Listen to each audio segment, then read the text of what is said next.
Shalom jemaat yang dikasihi oleh Tuhan. Mari kita akan sama-sama belajar di dalam Yohanes pasal 21 ayat yang ke-20.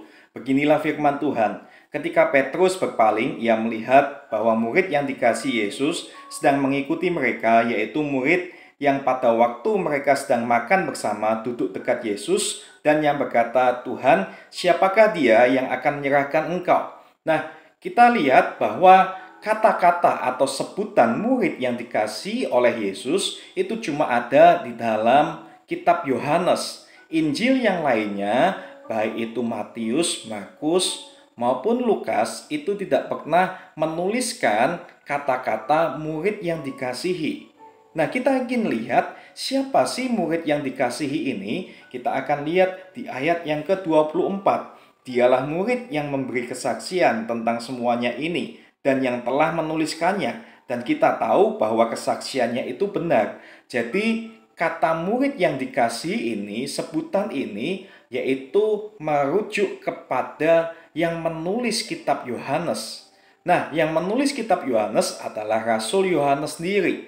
Jadi murid yang dikasihi oleh Yesus ini adalah Rasul Yohanes sendiri. Lalu sebutan murid yang dikasihi Yesus, siapakah yang memberikannya? Apakah Tuhan Yesus atau mungkin rasul-rasul atau murid yang lainnya yang menyebut bahwa Yohanes ini adalah murid yang dikasihi Yesus?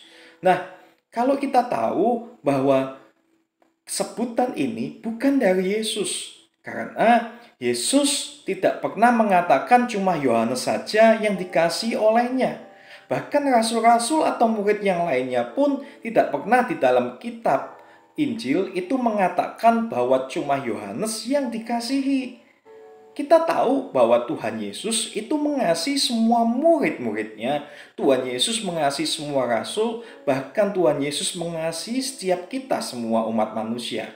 Tetapi yang kita tahu bahwa kata atau sebutan murid yang dikasihi ini itu disandangkan oleh Yohanes sendiri. Jadi Yohanes sendiri menyebut bahwa dirinya adalah murid yang dikasihi. Nah, apakah karena Yohanes ini terlalu pede, terlalu GR, dia menyebut dirinya adalah murid yang dikasihi?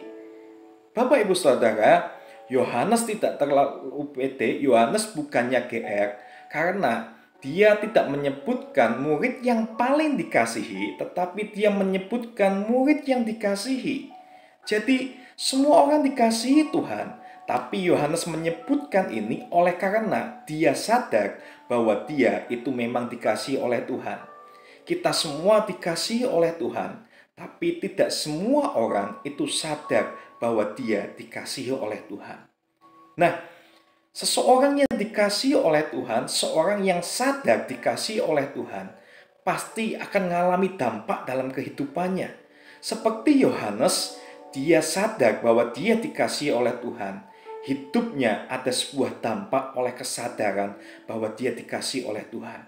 Nah, kita akan lihat yang pertama di dalam Yohanes pasal 13 ayat 21 sampai 25.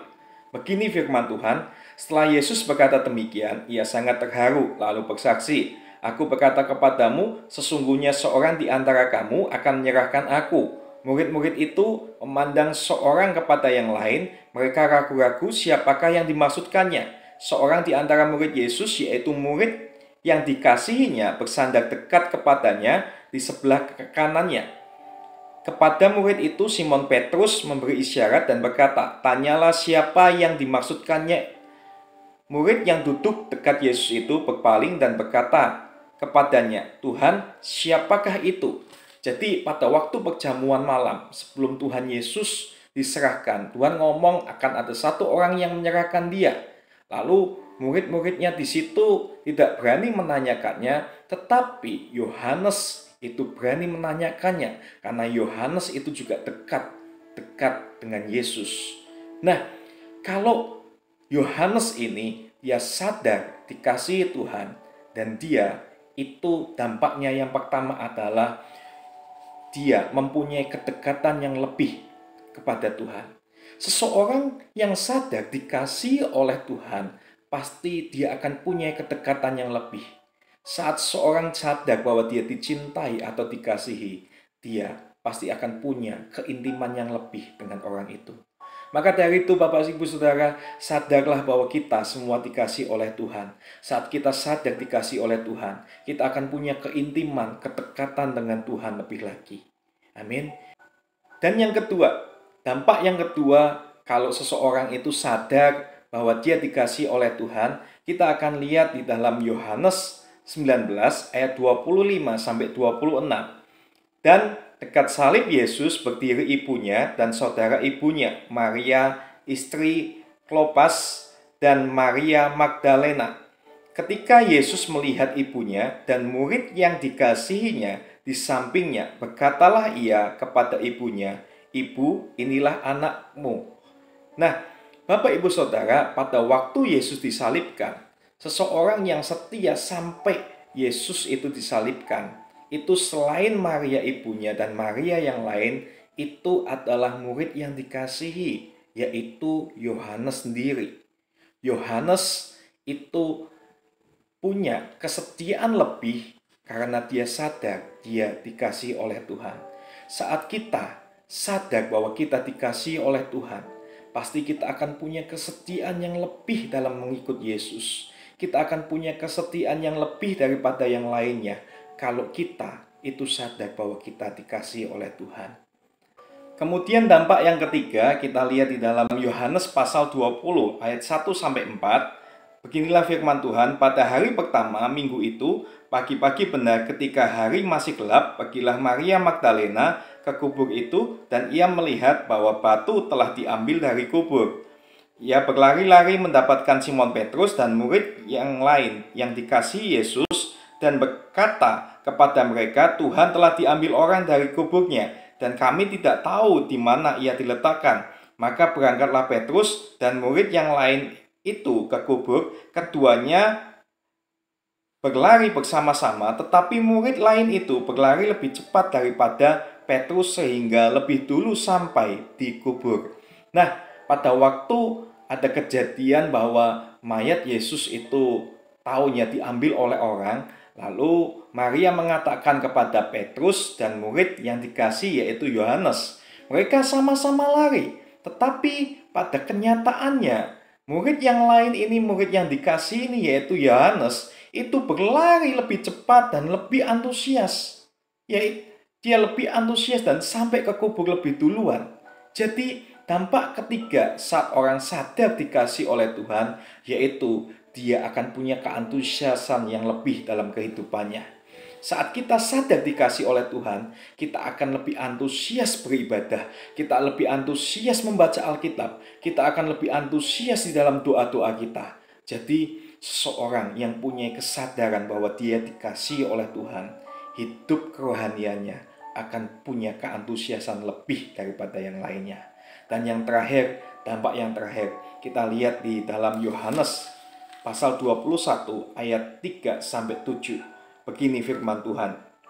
Kata Simon Petrus kepada mereka, "Aku pergi menangkap ikan." Kata mereka kepadanya, "Kami pergi juga dengan engkau." Mereka berangkat lalu naik ke perahu, tetapi malam itu mereka tak menangkap apa-apa. Ketika hari mulai siang, Yesus berdiri di pantai, akan tetapi murid-murid itu tidak tahu bahwa itu adalah Yesus. Kata Yesus kepada mereka, "Hai anak-anak, adakah kamu mempunyai lauk pauk?" Jawab mereka, "Tidak ada." Maka kata Yesus kepada mereka, "Tebakanlah jalamu di sebelah kanan perahu, maka kamu akan peroleh." Lalu mereka menebakannya dan mereka tidak dapat menariknya lagi karena banyaknya ikan. Maka murid yang dikasihi Yesus itu berkata kepada Petrus, "Itu Tuhan." Ketika Petrus mendengar bahwa itu adalah Tuhan, maka ia mengenakan pakaiannya sebab ia tidak berpakaian lalu terjun ke dalam danau. Jadi pada waktu Yesus itu bangkit menampakkan diri kepada murid-muridnya. Murid-murid yang lain itu tidak tahu kalau itu Yesus. Tetapi anehnya ada satu murid, yaitu murid yang dikasihi Tuhan, yaitu Yohanes sendiri. Dia tahu, dia peka bahwa itu adalah Yesus. Dampak yang terakhir, waktu Anda dan saya itu sadar bahwa kita dikasih oleh Tuhan, kita akan punya kepekaan lebih dalam kehidupan ini. Kita akan lebih peka atas suara Tuhan, kita akan lebih peka atas apa yang Tuhan inginkan dalam kehidupan kita. Jadi Bapak Ibu Saudara, di dalam kehidupan ini yang namanya kasih itu akan memberikan dampak dalam kehidupan kita. Kita akan lihat di dalam Matius pasal 4. Di dalam Matius pasal 4, di situ dikatakan, di Matius pasal 4 itu perikopnya, Tuhan Yesus itu dicobai. Tuhan Yesus dicobai di padang gurun. Dan kalau kita juga tahu, sebelum Tuhan Yesus dicobai di padang gurun, ada satu kata-kata yang menguatkan, yang membuat dia itu lolos dalam pencobaan yang ada, yaitu di Matius 3 ayat 17. Lalu terdengarlah suara dari surga yang mengatakan, inilah anakku yang kukasihi, kepadanyalah aku berkenan. Oleh karena pernyataan Bapanya bahwa Yesus adalah anak yang dikasihi, dari itulah Tuhan punya kekuatan di dalam pelayanannya. Dia punya kekuatan di dalam melayani di dalam dunia ini lebih lagi. Maka dari itu Bapak Ibu Saudara, yang namanya kasih, kalau kita sadar kita dikasihi, kita akan punya kekuatan lebih. Pasti kita juga akan punya kedekatan yang lebih, kesetiaan yang lebih, kita punya keantusiasan yang lebih, bahkan kita punya kepekaan yang lebih. Mari dari itu, kita semua di tempat ini, kita semua dikasih oleh Tuhan, tapi kita perlu sadar bahwa kita itu benar-benar dikasih Tuhan. Banyak orang dikasih oleh Tuhan, semua orang dikasih, tapi tidak semua orang sadar akan kasih Tuhan dalam hidupnya. Mari kita berdoa sama-sama. Bapa, makasih Tuhan untuk saat ini Tuhan. Terima kasih Tuhan untuk kasih anugerah-Mu Tuhan. Saat ini Tuhan, biar setiap kami sadar bahwa setiap kami itu adalah orang yang dikasih oleh Tuhan ya Bapa. Dan saat kami sadar dikasih oleh Tuhan, kami akan punya kedekatan dengan Tuhan yang lebih. Kami akan punya kesetiaan dengan Tuhan yang lebih ya Bapa. Dan kami akan punya keantusiasan kerohanian yang lebih Tuhan. Dan kami juga akan punya kepekaan yang lebih di dalam Tuhan ya Bapa. Makasih Tuhan untuk saat ini ya Bapa. Makasih untuk kasih anugerah Tuhan ya Bapa. Mari kita akan berdoa Bapa kami. Bapa kami yang ada di surga, dikuduskanlah namamu, datanglah kerajaanmu, jadilah kehendakmu di bumi seperti di surga. Berikanlah kami pada hari ini makanan kami yang secukupnya, dan ampunilah kami akan kesalahan kami, seperti kami juga mengampuni orang yang bersalah kepada kami. Dan janganlah membawa kami ke dalam pencobaan, tetapi lepaskanlah kami daripada yang jahat. Karena Engkaulah yang empunya kerajaan dan kuasa dan kemuliaan sampai selama-lamanya. Amin. Tuhan Yesus memberkati.